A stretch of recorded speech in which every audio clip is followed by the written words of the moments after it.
दोस्तों, शुरुआत होती है एक ऐसी दुनिया से जहां हर गली हर नुक्कड़ पे कोई न कोई सुपर पावर वाला घूम रहा होता है। कुछ लोग इन शक्तियों का इस्तेमाल दूसरों की मदद करने के लिए करते हैं और बनते हैं सच्चे हीरो। वहीं कुछ लोग इन्हीं ताकतों का इस्तेमाल करते हैं अपने फायदे और बुरे मकसद के लिए। इस बीच बच्चे टीवी पर अपने फेवरेट हीरोज को देखकर सपना देखते हैं कि एक दिन वो भी उन्हीं की तरफ बनेंगे और उन्हीं बच्चों में से एक है हमारा नन्हा हीरो, जिसका नाम होता है जॉनी बोल्ट। जब जॉनी टीवी पर अपने पसंदीदा सुपर हीरो यूटोपियन का शो देख रहा होता है, तभी उसकी मम्मी, जिसकी शक्ल से ज्यादा उनकी हरकतें बदबू मारती है, आके टीवी बंद कर देती है। अब जॉनी की जिंदगी कुछ ज्यादा ही ट्रबल्ड है, क्योंकि उसकी सिंगल मॉम खुद को बहुत ही ज्यादा फेमिनिस्ट समझती है, लेकिन रात को हर बार नया मेहमान लेकर आती है और उसके साथ लुका छिपी खेलती है, और वो भी जान पहचान के लोग नहीं बल्कि अजनबी टाइप के। जॉनी अपने रूम में चला जाता है और खुद को समझाता है कि एक दिन वो सब कुछ छोड़कर भाग जाएगा और अपनी ही दुनिया बनाएगा। खुद को डाइवर्ट करने के लिए वो फिर से अपनी कॉमिक बुक पढ़ने लगता है, वहीं यूटोपियन वाला। लेकिन उसकी किस्मत में 2 मिनट की भी शांति नहीं लिखी। तभी उसकी मम्मी वापस आती है और लाइट बंद करती है और बोलती है, सो जा, वरना फिर से तूने मेरी रात खराब कर दी तो अच्छा नहीं होगा। पर जैसे ही दरवाजा बंद होता है, लाइट अपने आप जल जाती है। अब दोस्तों, उसकी मम्मी का पारा हाई हो जाता है और तीसरी बार ऐसा होता है तो वो आके सीधा वायलेंस मोड में चली जाती है और जॉनी को डांटना शुरू कर देती है। अब बेचारा जॉनी सफाई देता है कि वो कुछ नहीं कर रहा, लेकिन तभी गुस्से और इमोशंस के चलते उसके कमरे की लाइट ब्लिंक करना शुरू कर देती है और फिर धमाके की आवाज आती है और सारा लाइट सिस्टम फेल हो जाता है। अब बेचारी उसकी मम्मी तो सोचती है कि शायद फ्यूज उड़ गया है और फिर से ऑर्डर देती है कि सो जा, लेकिन जॉनी को सब कुछ अजीब सा लग रहा होता है। उसके अंदर एक अलग से बिजली दौड़ रही होती है। तभी वो अपने टॉय कार को देखता है और बोलता है ऑन, और अगले ही पल कार की लाइट जल जाती है और उसके बाद वो बोलता है ऑफ और लाइट तभी बंद हो जाती है। अब दोस्तों, जॉनी खुद ही हक्का बक्का रह जाता है और 2-3 बार और ट्राई करता है और अब उसे यकीन हो जाता है कि उसके पास अब कोई सुपर पावर है। अब खुशी से झूमता हुआ जॉनी बाहर की स्ट्रीट लाइट से खेलने लगता है और फिर पूरे मोहल्ले की बिजली खराब कर देता है और पूरी सिटी की लाइट्स उड़ा देता है। यहाँ तक कि जब उसकी मम्मी नीचे टीवी देख रही होती है और पीछे से कोई रूम सर्विस देने आया होता है, उसी वक्त टीवी फटाक से उड़ जाता है। अब अगली सुबह जॉनी साइकिल लेकर स्कूल जाता है और मिलता है अपने बेस्ट फ्रेंड टॉम से। अब जॉनी को यहाँ पे थोड़ा शो ऑफ करना होता है और इसके लिए वो डायरेक्ट ट्रैफिक में घुस जाता है, लेकिन ट्रैफिक लाइट्स को अपने पावर से कंट्रोल करता है और निकल जाता है आराम से। टॉम तो पीछे से देखते ही रह जाता है, अभी ये क्या था। तभी दोस्तों, जॉनी की नजरें अपने पुराने दुश्मन पर जाती है, जिसका नाम देव होता है और वह एक पॉपुलर बुली है और उसके साथ होता है उसका बूम बॉक्स। अब जॉनी उसके पास से यूं ही निकलता है, पर टॉम बोलता है छोड़ना यार, लेकिन नहीं, जॉनी ठान चुका होता है कि वह उससे बदला लेकर रहेगा और अगले ही सेकंड में उसका बूम बॉक्स धड़ाम से उड़ जाता है। अब टॉम बोलता है चलो अच्छा हुआ, वैसे भी कोई आजकल बूम बॉक्स कहाँ लाता है स्कूल में। तभी दोस्तों, लंच टाइम हो जाता है और ये टॉम की सबसे फेवरेट एक्टिविटी है और वही जॉनी उसे पूरी कहानी सुनाता है। अब टॉम ये सुनकर उछलने लगता है, अरे तुझे तो सुपर पावर मिल गया है और तू तो एक हीरो बन गया है भाई। अब जॉनी उससे कहता है, यार जब मैं कुछ सोचता हूँ और कुछ चाहता हूँ तो लगता है कि मेरे अंदर बिजली दौड़ती है। टॉम बोलता है, अरे ये तो वही है, ये ताकत उन्हीं लोगों की तरह है जो उस रहस्यमयी आइलैंड पर गए थे। और दोस्तों, यहीं से शुरू होती है जॉनी बोल्ट की असली कहानी। एक ऐसा सफर जो उसे हीरो बना सकता था, पर शायद उसकी किस्मत में कुछ और ही लिखा था। जहाज पर बैठे वो बच्चे जो पहले सुपर हीरोज के वारिस थे, उनमें भी शक्तियाँ थी और इसका मतलब सीधा है कि जॉनी बोल्ट के नसों में भी उन्हीं का खून दौड़ रहा है। पर जॉनी को तो पता है कि ये पावर्स उसे अपनी माँ से तो नहीं मिले, तो साफ है कि ये उसे अपने पिता से ही मिले होंगे। वही पिता जो एक दिन दूध लेने गए थे और फिर कभी लौटकर नहीं आए। अब इसके बाद टॉम उसे पहली सुपर हीरो टीम की एक फेमस तस्वीर दिखाता है और कहता है कि एक दिन वो भी ऐसी तस्वीर खिंचवाकर किसी मैगजीन के कवर पर आएंगे। और दोस्तों, तभी यहाँ पर एंट्री होती है ऑरेंज बालों वाली एक लड़की की, जिसका नाम होता है जेनिस, और ये लड़की को जॉनी सालों से पसंद करता है। अब जेनिस जब कॉमिक्स देखती है तो वो कहती है कि उसने कभी फ्लेयर को देखा था और काश वो फिर से किसी हीरो से मिल पाती। अब बेचारा जॉनी का दिल तो क्या कुछ और भी जाग जाता है, लेकिन ज्यादा देर तक नहीं। लेकिन तभी वहाँ पर बुली देव आ टपकता है और जेनिस को कहता है इन फ्रिक्स से दूर रहो। अब स्कूल के बाद जॉनी और टॉम आर्केड जाते हैं और वहाँ जॉनी अपने पावर्स का इस्तेमाल करके मशीन को हैक कर देता है और वो अब अनलिमिटेड गेम्स खेल सकता है। वहीं टॉम कहता है कि जॉनी चाहे तो यूटोपियन यूनियन ऑफ जस्टिस का हिस्सा भी बन सकता है और असली हीरोज के साथ लड़ सकता है। अब दोस्तों जॉनी को भी लगता है कि शायद यही उसकी किस्मत है और काफी सोचने के बाद वो अपना हीरो नाम रखता है इलेक्ट्रो बॉय। लेकिन जैसे ही वो ये सोचता है, देव अपने गैंग के साथ वहाँ आकर जॉनी को सबके सामने जलील करता है और वहाँ पे जेनिस भी होती है और दोस्तों जेनिस भी हंस देती है और ये बात जॉनी को अंदर तक तोड़ देती है। अब बेचारा जॉनी घर जाकर अपनी माँ से पूछता है कि उसका असली बाप कौन है, लेकिन मम्मी उसी वक्त टीवी रिपेयर मैन को समझा रही होती है, इसलिए जॉनी को रूम में भेज देती है। अब जॉनी अपने रूम में सुपर हीरो सूट डिजाइन करने बैठ जाता है और अगले दिन लंच में टॉम को दिखाता है, पर टॉम तो सीधा बोल देता है भाई ये तो कचरा है। असल में दोस्तों टॉम खुद सुपर हीरो का दीवाना होता है, तो वो कहता है यार तू रहने दे, मैं खुद डिजाइन करूंगा ये सूट। अब आर्केड में वो जॉनी को अपना डिजाइन दिखाता है और जॉनी तो बेचारा खुशी से झूम उठता है। फिर घर आकर जॉनी कई सारे आउटफिट्स ट्राई करता है और आखिरकार जब परफेक्ट लुक मिलता है तो वो अपने शर्ट पर लोगो भी सिल देता है और यहाँ पर हमारा इलेक्ट्रो बॉय तैयार है। अब दोस्तों कुछ दिनों में टॉम एक मेंटर की तरह बन जाता है, भले ही जॉनी का पंचिंग बैग भी वही है। टॉम कहता है चल अब तेरे अंदर की स्पिरिट जगाते हैं और उसे ले जाता है बंद आर्केड में। अब दोस्तों जॉनी बिजली के बॉक्स पर हाथ रखता है, लेकिन वो ओवरचार्ज हो जाता है और वो साइन बोर्ड वहीं पे उड़ जाता है। फिर दोस्तों टॉम चाहता है कि जॉनी उड़ने की कोशिश करे, क्योंकि असली हीरोज तो उड़ते हैं। अब जॉनी उड़ता तो है, लेकिन नीचे कैसे आना है उसे पता नहीं होता। और दोस्तों अगले दिन वो मोहल्ले में कोई मुसीबत ढूंढते हैं ताकि जॉनी डेब्यू कर सके, लेकिन कुछ खास नहीं होता। तो डिसाइड करते हैं कि डेब्यू तो होगा लेकिन लोकल स्विमिंग पूल में, क्योंकि गर्मियों की छुट्टी शुरू होने वाली है और सब लोग वहीं पर होंगे। अब दोस्तों स्कूल के बाद इलेक्ट्रो बॉय सूट पहनकर रेडी होता है और टॉम अपने हाथों में कैमरा लिए होता है। अब दोस्तों जॉनी हवा में उड़ता है, पर कंट्रोल यहाँ पे थोड़ा बिगड़ता है, लेकिन फिर वो उसे ठीक कर लेता है। अब सबकी नजरें उस पर टिक जाती है। जॉनी ऊंचाई से सबको देखकर बोलता है हेलो एवरीवन, मैं इलेक्ट्रो बॉय हूँ और आज से मैं इस मोहल्ले को सुरक्षित रखूंगा। और बच्चे यहाँ पर तालियां बजाने लगते हैं और ये सब जेनिस भी देख रही होती है। तभी जॉनी के चेहरे पर स्माइल आ जाती है, लेकिन तभी देव पहचान लेता है कि अरे ये तो जॉनी बोल्ट है। अब यहाँ पर उसका सारा ध्यान बिखरने लगता है। देव और उसके दोस्त उसे चिल्ला चिल्लाकर चिढ़ाने लगते हैं, अरे ये तो वही लूजर है, इसे देखो तो कितने बेकार कपड़े पहने हुए इसने। और तभी इलेक्ट्रिक बॉय यानी जॉनी दबाव में आकर अपना कंट्रोल खो देता है और वो सीधा स्विमिंग पूल में जाकर गिरता है और तभी एक बिजली का झटका पानी में लगता है और पूरा स्विमिंग पूल करंट से झुलस जाता है और सारे मासूम लोग वहीं पर मर जाते हैं। और दोस्तों जॉनी का सपना यहीं पर चकनाचूर हो जाता है। सब लोग चिल्लाते हुए भागने लगते हैं, पर जॉनी वहाँ पे शॉक्ड होता है, उसका दिल धड़कना बंद कर देता है। टॉम उसे समझाने की कोशिश करता है, लेकिन जॉनी अब अंदर से टूट चुका होता है और इसके बाद वो गुस्से में आकर पास के एटीएम में बिजली डालता है, पर $50 बाहर गिरते हैं और फिर से वो जानबूझकर दोबारा से ये ट्राई करता है, क्योंकि अब उसे पता है कि हीरो तो वो कभी बन नहीं पाएगा, तो वो अब बनेगा सुपर क्रोक। करीब 2 दशक बाद हमें जॉनी दिखता है सुपरमैक्स प्रिजन में, एक ऐसी जेल जहाँ सिर्फ सुपर विलेन को रखा जाता है। 8 महीने की सजा पूरा करने के बाद जॉनी को छोड़ा जाता है और गार्ड उसकी पावर ब्लॉक करने वाली जैकेट खोलते हैं और जॉनी एक नया जीवन शुरू करने का वादा करता है। तभी रास्ते में उसकी नजर जेल में हो रही एक सजावट पे पड़ती है। गार्ड उसे बताता है कि आज एक खास पार्टी होने वाली है। एक गिफ्ट जेल स्टाफ और कैदियों के लिए भेजा है खुद क्रिस्टोफर मैट्स ने, जिसे दुनिया जानती है द बास्टर्ड नाम से। वो एक ऐसा सुपर विलेन है जिसकी ताकत है किसी का भी सिर दूर बैठे ही फाड़ देना और उसकी नजरों में कोई आया तो उसकी बैंड बजनी तय है। अब दोस्तों जैसे ही जॉनी बाहर आता है, उसकी गर्लफ्रेंड केसी उसे लेने आई होती है। अब घर पहुंचते ही जॉनी का मूड रोमांटिक होता है, लेकिन जैसे ही वो लिविंग रूम में जाते हैं, उसके सारे दोस्त वहाँ पार्टी करने के लिए बैठे होते हैं और सब उसे गले लगाते हैं, क्योंकि करीब 1 साल से उसका इंतजार जो किया है। उधर दूसरी तरफ जेल में में पार्टी शुरू होती है और द बास्टर्ड खुद उस पार्टी को होस्ट कर रहा है।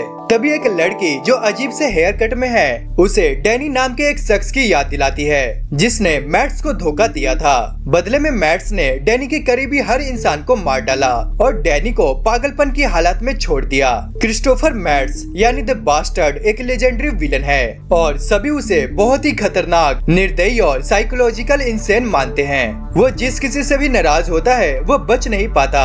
उसके ज्यादातर क्राइम्स को आज तक उससे जोड़ा ही नहीं जा सका और अब वो है एक सुपर विलेन दुनिया का बॉस। अब दोस्तों, जॉनी के घर में पार्टी अभी भी जोरों से चल रही थी। तभी उसके दोस्तों ने उसे एक धांसू हिस्ट प्लान में शामिल करने का ऑफर दिया जिसे वो जॉनी की गैर मौजूदगी में प्लान कर रहे थे। प्लान ये था कि वो चारों सिर्फ 10 मिनट में 10 ज्वेलरी शॉप को लूटेंगे, क्योंकि सारी दुकानों के बीच ज्यादा दूरी नहीं थी और डाउनटाउन में आमतौर पर कोई भी सुपर हीरो नहीं दिखता, इसलिए रिस्क बहुत ही कम था। अब जॉनी को प्लान सुनते ही जोश आ गया और उसने फौरन हाँ कर दी। लेकिन तभी उसकी गर्लफ्रेंड कैसी, जो ये सब सुन रही थी, वो नाराज हो गई। असल में कैसी एक कैफे में काम करती है और वो चाहती है कि अब जॉनी इस विलेन वाली जिंदगी से बाहर निकलकर एक सीधा साधा जिंदगी जिए। लेकिन जॉनी को किसी के नीचे काम करना पसंद नहीं। अब कैसी को गुस्सा आ जाता है और वो अपनी माइंड कंट्रोल ताकत से सारे दोस्तों को घर से बाहर निकाल देती है ताकि जॉनी के साथ अकेले में बात कर सके। अब दोस्तों, यहाँ पे दोनों अकेले होते हैं तो बेशक दोनों के कपड़े उतरने तो तय है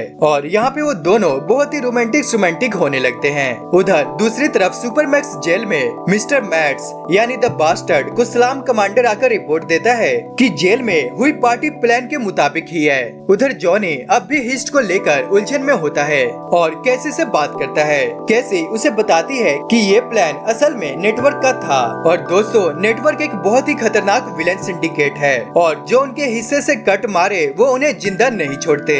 अब दोस्तों, जॉनी मान जाता है और कहता है कि वो हिस्ट नहीं करेगा। लेकिन अगली ही सुबह वो पूरी तैयारी के साथ लास्ट ज्वेलरी शॉप को लूटने पहुंच चुके होते हैं। अभी तक सब कुछ प्लान के मुताबिक चल रहा होता है, लेकिन एक महंगी चीज देखकर उनका लालच बढ़ जाता है और जैसे ही वो उसे उठाते हैं अलार्म बजने लगता है और पुलिस को खबर हो जाती है और वो सभी लोग तुरंत भागते हैं। लेकिन एक गंजा पुलिस ऑफिसर जो सुपर विलेन से नफरत करता है वो पागल हो जाता है और उनका पीछा शुरू कर देता है। जॉनी अपनी इलेक्ट्रिक पावर से पुलिस कार्स को चकमा दे देता है, लेकिन जैसे ही उनका रास्ता पूरी तरह से ब्लॉक हो जाता है उनका साथी ट्रांसमिट सबको टेलीपोर्ट कर देता है और वो वहाँ से निकल जाते हैं। अब कैसे न्यूज में देखती है कि जॉनी फिर से हीरो बनने की बजाय चोर बन गया है और उसे बहुत ही गुस्सा आने लगता है। इसके बाद जॉनी फिर से अपने साथी फ्रॉस्ट बाइट की मदद से बर्फ का ट्रेल बनाता है जिससे पुलिस की गाड़ियाँ स्लिप कर जाती है और भागते भागते उन्हें हेलीकॉप्टर की आवाज सुनाई देती है और तभी वहाँ पर आता है एक सुपर हीरो जिसका नाम होता है मैन माउंटेन। जॉनी उसे बिजली से झटका देता है लेकिन वो ज्यादा असर नहीं करता। फिर सब मिलकर उसे मारते हैं और किस्मत नाम का उनका साथी अपनी बैड लक पावर से उसे हिला कर रख देता है। वो अपनी पावर से एक प्लेन गिराता है और तभी वहाँ पर एक केमिकल फटता है और वो वहीं पर मारा जाता है। लेकिन दोस्तों, तभी वहाँ पर एक दूसरा सुपर हीरो आता है जिसका नाम होता है रबर बॉल और ये हीरो फोटो खिंचवाते हुए भी क्रिमिनल्स को ठोक देता है। असल में रबर बॉल इतना तेज होता है कि जॉनी की बिजली भी उसे छू नहीं पाती और पीछा करते करते वो ट्रांसमिट की बाइक गिरा देता है और पूरा शहर तहस नहस कर देता है। इसके बाद फ्रॉस्ट बाइट फिर से बर्फ के खंभे बनाकर रबर बॉल को फ्रीज करता है और जॉनी उसे करंट देकर उसका हाल बेहाल कर देता है और इसके बाद किस्मत उसके पैर भी तोड़ देता है। दोस्तों, ये विलन असल में कोई कसर नहीं छोड़ते। अब जैसे ही वो हेलीकॉप्टर से भागने ही वाले होते हैं तभी वहाँ पर आता है प्रिक्टोरियन और ये यूनियन ऑफ जस्टिस का सबसे बड़ा हीरो होता है, मतलब कि एवेंजर्स का पागल वर्जन। और दोस्तों, उसके पास 200 से भी ज्यादा पावर्स होते हैं, कुछ तो उसे खुद भी नहीं पता। अब वो आते ही खुद की ढेरों क्लोन बना लेता है और कहता है सरेंडर करो। तभी जॉनी और उसके दोस्त भागने की कोशिश करते हैं, लेकिन प्रिक्टोरियन के पास अनगिनत पावर्स होते हैं। प्रिक्टोरियन के 4 क्लोन से बुरी तरह पिटने के बाद अब जॉनी ही आखिरी बचा हुआ होता होता है, लेकिन हार मानने से पहले जॉनी प्रेक्टोरियन को चैलेंज करता है। अरे 4 बंदों से एक पर हमला, यही है तेरी हीरोपंती। अब दोस्तों प्रेक्टोरियन को ये बात दिल पर लग जाती है और वो सभी क्लोन को हटा देता है और अब लड़ाई होती है 1 वर्सेस 1। लेकिन तभी एक अजीब बात होती है। प्रेक्टोरियन अचानक ही जॉनी को जाने देता है, उसके जुर्मों को अनदेखा करते हुए, और उसे सिर्फ एक चेतावनी देकर वो उड़ जाता है। जॉनी कुछ समझ पाता उससे पहले ही कैसी वहाँ पहुँचती है और चिल्लाकर कहती है जल्दी कार में बैठो। तभी जॉनी को एहसास होता है कि प्रेक्टोरियन की दया असल में कैसी का माइंड कंट्रोल की ताकत का ही कमाल था। इसके बाद जॉनी के दोस्त कैसी की इस पावर को देखकर हैरान रह जाते हैं, लेकिन कैसी बताती है कि ये सब सिर्फ किस्मत थी, क्योंकि प्रेक्टोरियन की पावर्स रोज बदलती रहती है और किसी को भी ये नहीं पता होता कि अगला दिन उसे कौन सी ताकत देगा। फिर कैसी उसे डांटती है कि इतनी बड़ी रिस्क वाली हिस्ट करना कितना बेवकूफी भरा फैसला था, मगर डांट किसी के कान में नहीं घुसी, सब अपनी लूटी हुई चीजों में खो जाते हैं। दूसरी तरफ यूनियन ऑफ जस्टिस के हेडक्वार्टर में प्रेक्टोरियन बैठकर सोच रहा था कि यार मैंने उसे जाने क्यों दिया, मुझे तो खुद समझ नहीं आ रहा ये क्यों हुआ। तभी दोस्तों यहाँ पे सीन कट होता है और कैसी जॉनी के जख्मों की देखभाल कर रही होती है और वो गुस्से में कहती है यार बहुत हुआ, मैं इस तरह और जी नहीं सकती। और इसके बाद वो वार्निंग देती है कि अगर जॉनी अपनी जिंदगी में ऐसे ही रिस्क लेता रहा तो वो उसे छोड़ देगी, और वो जॉनी पे भड़कती है कि उसने उसे झूठ क्यों बोला था, और फिर वो उसे सलाह देती है सुन एक आखिरी बड़ा काम कर और फिर तू रिटायर हो जा, उसी में हम जिंदगी भर अपनी जरूरत पूरा कर सकते हैं। अब दोस्तों कैसी बताती है कि वो खुद कैफे में काम करती है और MBA की पढ़ाई कर रही है, क्योंकि उसे भरोसा है आगे जाकर सब सही होगा। जॉनी पूछता है इतना बड़ा काम मिलेगा भी क्या, तू हिट को नहीं जानता? हिट यानी कारमाइन, एक पुराना मशहूर क्रिमिनल जिसने कभी किसी को मारा नहीं, लेकिन बैंक और दुकानें लूटकर पूरी दुनिया में नाम कमाया। और दोस्तों हिट केसी का टीचर भी रह चुका था। अब हिट एक बड़ा काम करने के लिए टीम बना रहा है। एक विदेशी क्लाइंट के कहने पर उन्हें एक चुराई गई चीज वापस लानी है और उसे एक मशीन के बदले मिलेंगे $50 मिलियन। जॉनी मान जाता है और अगले दिन वो दोनों शिकागो पहुंचते हैं हिट से मिलने। हिट अब एक ड्राई क्लीनर चलाता है ताकि आम लोगों जैसा लगे। वो जॉनी को जानता है और उसकी बिजली वाली ताकत के बारे में पहले से सब कुछ पता होता है। चलते चलते जॉनी देखता है कि दीवारों पर पुराने गैजेट्स टंगे हैं, वही गैजेट्स जिनसे हिट गेट्स को जलाकर अंदर घुसता था। जॉनी को पता चलता है कि हिट के पास कोई सुपर पावर नहीं है, वो सिर्फ गैजेट से इतना बड़ा नाम बन गया था। और दीवारों पर अखबारों की कटिंग्स भी लगी थी जिसमें थी हिट की गिरफ्तार होने की खबरें। जॉनी बोलता है तू तो फेक निकला, लेकिन हिट हंसकर कहता है मेरे नाम का डर ही मेरा हथियार था। इसके बाद हिट उन्हें अपने ऑफिस में ले जाता है जहां बाकी टीम पहले से मौजूद होती है। उनमें से एक मेंबर घोस्ट कहता है ये काम इतना रिस्की है कि नेटवर्क भी नहीं करता, और जॉनी को कहता है तू परफेक्ट नोबडी है इस मिशन के लिए। तभी दोस्तों जॉनी को ये बात चुभती है और वो गुस्से में आकर अपनी पावर दिखा देता है जिससे पूरे इलाके की बिजली चली जाती है। तभी घोस्ट भी अपनी ताकत दिखाता है और वो किसी भी चीज के आर पार निकल सकता है। कारमाइन सबको बताता है कि मिशन 2 हिस्सों में बटा है। पहला हिस्सा टीके मैककेबे नाम के मेंबर को सुपरमैक्स जेल ट्रांसपोर्ट से छुड़ाना। असल में टीके को सुपर हीरो ग्लैडिएटर ने पकड़ा था। अब जॉनी यहाँ पे टेंशन में होता है कि फ्लोरिडा जाकर मिशन करना महंगा होगा, लेकिन हिट बताता है कि क्लाइंट सभी खर्च उठाएगा और नेटवर्क भी अभी हाइटस पर है, क्योंकि मैट्स अपना नेटवर्क सलामेंडर को दे रहा है, यानी अभी कोई भी फीस नहीं देनी होगी। अब अगले दिन हिट और जॉनी एक फ्लाइट कंपनी में जाते हैं। वहाँ वो एक चाल चलते हैं और एक छोटे प्लेन से एक बड़ा प्लेन हाईजैक कर लेते हैं और उसमें अंदर घोस्ट पहले से ही मौजूद होता है और डीजल ब्रदर्स भी वहाँ पहुँच जाते हैं। हिट और जॉनी प्लेन उड़ाते हैं। तभी रास्ते में सुपरमैक्स प्लेन के ऊपर पहुँचते हैं और यहाँ पर प्लान बी शुरू होता है, जो कि था कम्युनिकेशन ब्लॉक और प्लेन पर अटैक। अब यहाँ पर सैमी नाम का डीजल ब्रदर खुद को प्रोपेलर पर फेंक देता है, जबकि रोडी ग्लैडिएटर से भिड़ जाता है, पर उसका जबड़ा वहीं पर उखड़ जाती है। अब घोस्ट प्लेन में घुसकर लॉक खोलने की कोशिश करता है, लेकिन वो असफल रहता है। तभी कारमाइन कहता है प्लान सी,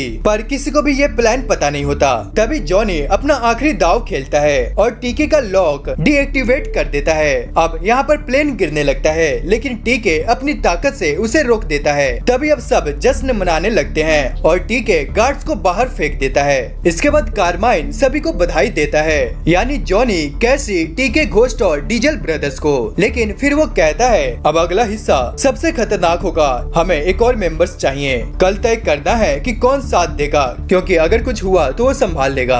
अब जैसे ही जॉनी पूछता है कि उनका अगला टारगेट कौन है, तो कारमाइन सबको एक डायरेक्शन में इशारा करता है और उसी पल कैसी समझ जाती है कि कारमाइन उन्हें यूनियन ऑफ जस्टिस में सेंध लगाने के लिए ले जा रहा है। अब दोस्तों यहाँ पर सभी विलेन हैरान रह जाते हैं और कहते हैं ये तो खुदकुशी करने जैसा है। अब डीजल ब्रदर्स और टीके वहाँ से निकलने की तैयारी करने लगते हैं, लेकिन कारमाइन उन्हें रोकते हुए कहता है ब्रेन वेव जो हीरोज में से एक है वो दिमाग पढ़ सकता है और वो यहीं आसपास हो सकता है। अगर वो हमारे प्लान के बारे में जान गया तो 1 मिनट से कम में भी उसी वक्त वो वहाँ पर पहुँच जाएगा। अब घोस्ट गुस्से में कारमाइन का सिर पकड़ता है, जबकि टीके अपनी सोच को क्लियर करने की कोशिश करता है। तभी कैसी कारमाइन से कहती है कि अब बस करो, जो कहना है साफ साफ कहो। तभी कारमाइन बताता है कि ब्रेन वेव इस वक्त बीजिंग में होगा, यानी वो सुरक्षित है। जॉनी टीके से कहता है कि कारमाइन को उस आदमी से संपर्क नहीं हो पाया जिससे अगला प्लान समझाना था, इसलिए अब वह उन्हें सब कुछ खुद समझाएगा।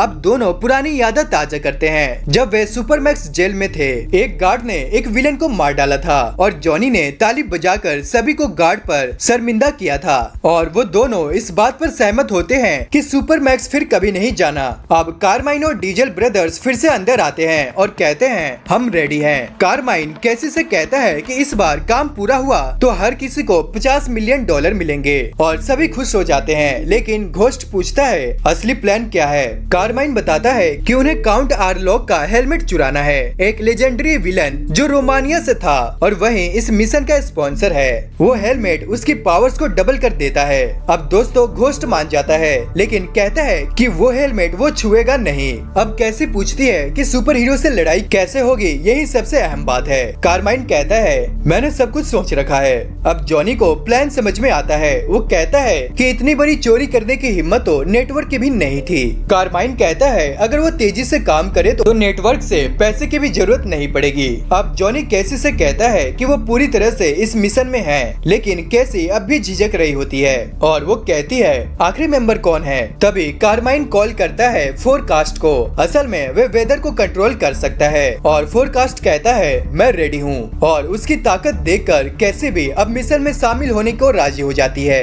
प्लाजा होटल में जॉनी और कैसी चेक इन करते हैं। जॉनी काफी ज्यादा एक्साइटेड होता है, लेकिन कैसी यहाँ पे सैड होती है। वो कहती है कि उनका होटल रजिस्ट्रेशन फेक शादीशुदा कपल के तौर पर है, लेकिन जॉनी कहता है कि कल के बाद सब सच हो सकता है क्योंकि ये मिशन सब कुछ बदल देगा। अब दोनों बियर पीकर सेलिब्रेट करते हैं और वादा करते हैं कि अगर ये काम हो गया तो वे क्राइम की दुनिया को छोड़ देंगे। तभी रात में फोन आता है और कारमाइन कहता है अबे सो जा, इतनी रात में क्या कर रहा है, और हाँ सुन पैग वोग मत लगाइयो। लेकिन जॉनी फोन काट देता है। तभी यूनियन ऑफ जस्टिस के बाहर Johnny, diesel brothers, carmine, ghost और कैसी एक हॉट डॉग ट्रक में छुपे होते हैं। सैमी शिकायत करता है कि रोडी मदद नहीं कर रहा, जबकि रोडी सोलिटेयर खेल रहा होता है। अब घोस्ट कैसी से कहता है अगर मैं तुम्हें मरता दिखूं तो अपने पावर से मुझे कोई खूबसूरत चीज दिखा देना। कैसी कहती है ठीक है। तभी जॉनी कहता है मुझे किसी झूठी फैंटेसी की जरूरत नहीं, मेरे लिए तो आखिरी सांस तक तुम्हें देखना ही काफी है।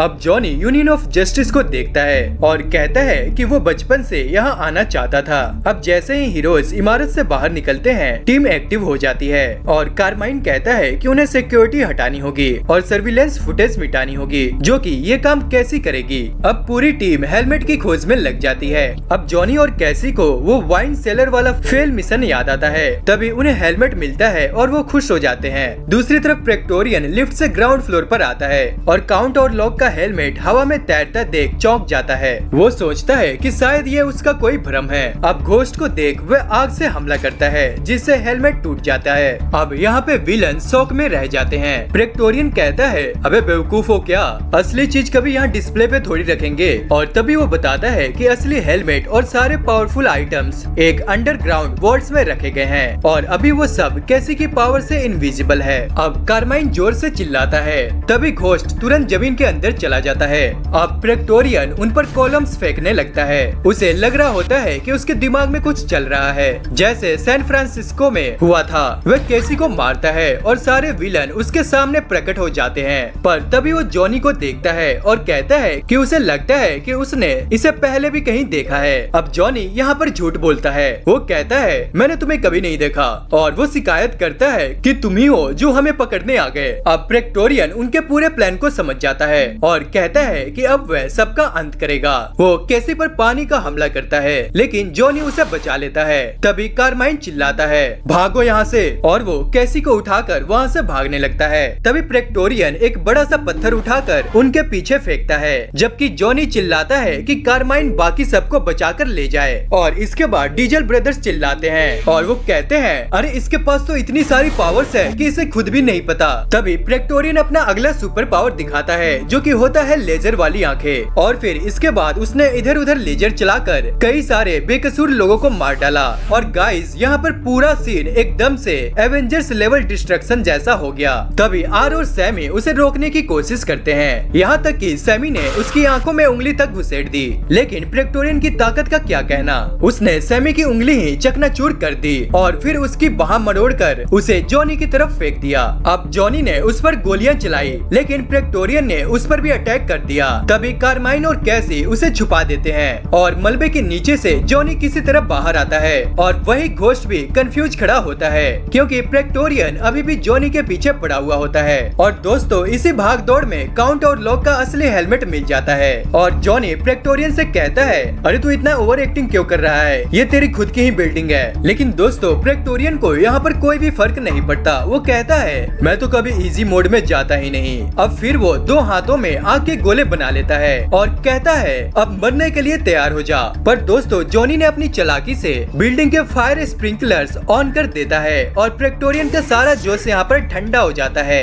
अब घोस्ट और जॉनी फिर से मिलते हैं। ऊपर से कारमाइन भी चिल्लाता है घोस्ट अपना हेलमेट पहन और जादुई शब्द बोल। लेकिन घोस्ट मना कर देता है, क्योंकि उसने सुना था कि ये हेलमेट एक श्रापित हेलमेट है। पर थोड़ी बहस के बाद घोस्ट मान जाता है और हेलमेट के अंदर एक बहुत ही बड़ा वर्ड लिखा होता है और ये वही मैरी पॉपिंस वाला वर्ड होता है। अब घोस्ट वो वर्ड बोलता है और हेलमेट पहन लेता है। फिर कहता है मुझे कहीं दूर और सुरक्षित ले चलो। और अगले ही पल टीके, फोरकास्ट और बाकी सब प्रेक्टोरियन की आंखों के सामने से गायब हो जाते हैं। अब गाइज अब सब लोग पहुंच जाते हैं ब्लैक रॉक रोमानिया में। तभी कैसी कहती है बहुत नजदीक था ये, लेकिन कम से कम हम सब जिंदा तो हैं। अब सब खुश होते हैं कि आखिरकार मिशन सक्सेसफुल रहा। लेकिन तभी वहाँ पर एक बटलर आता है और कहता है अरे आराम से रहिए आप लोग, और आप सभी सिंडिकेट के मेंबर बनने वाले हैं। क्या सिंडिकेट? तभी कैसी को याद आता है कि उसने इसका नाम पहले कभी सुना है। पर तभी कारमाइन बताता है कि ये सिंडिकेट बहुत पहले बना था। द हिट, काउंट और लॉक और द बास्टर्ड ने मिलकर ये सिंडिकेट बनाया था।